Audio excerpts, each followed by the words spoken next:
Hi, this is Dr. Dr. Linda Burke, author of The Smart Mother's Guide to a Better Pregnancy, and by training, I'm an OB-GYN physician. So today I want to talk about a recent article that was published by the CDC, Center for Disease Control, about gonorrhea. I started to say chlamydia, but it's actually gonorrhea.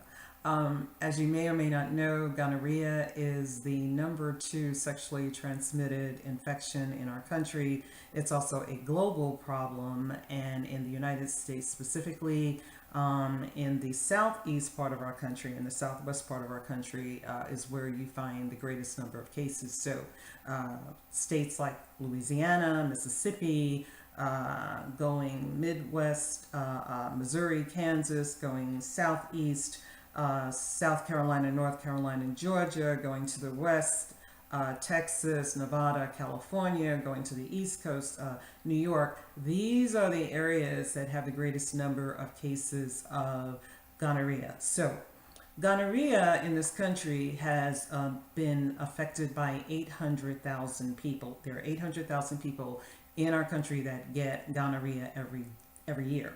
The problem is that only 50% of people who have gonorrhea are treated, because only 50% of people who have gonorrhea are tested. So what happens to the people who are not tested? They are at an increased risk of complications such as infertility for women. Your tubes can be blocked, and your fallopian tubes are where fertilization occurs. So if the tube is blocked, obviously the egg cannot travel through the tube, and the tube is where fertilization occurs. So you have an infertility problem. You can also have a tubal pregnancy, also known as an ectopic pregnancy. For men, you also have complications. Untreated gonorrhea can affect the brain and the meninges of the brain.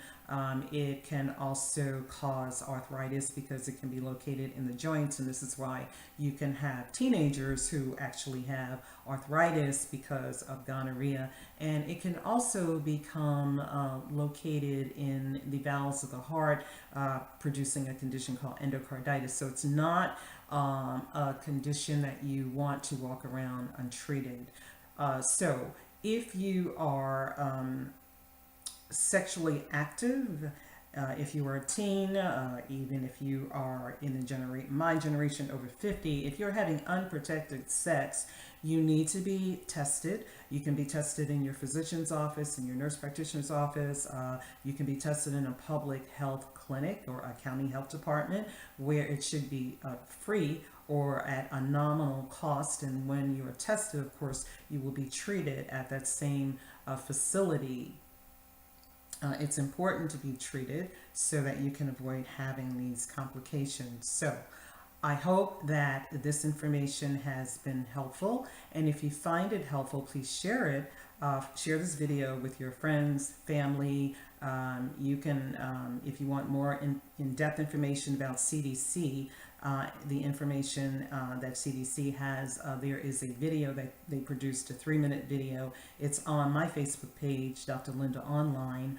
And I hope you like my Facebook page. You can find me in the internet space on Instagram, Twitter, and I also have a YouTube channel. And I'm also a physician, a telemedicine physician in a organization called Rodox, which you can also find online. So I thank you so much for sharing, listening to this information, sharing your time with me, and I hope to see you again in the future.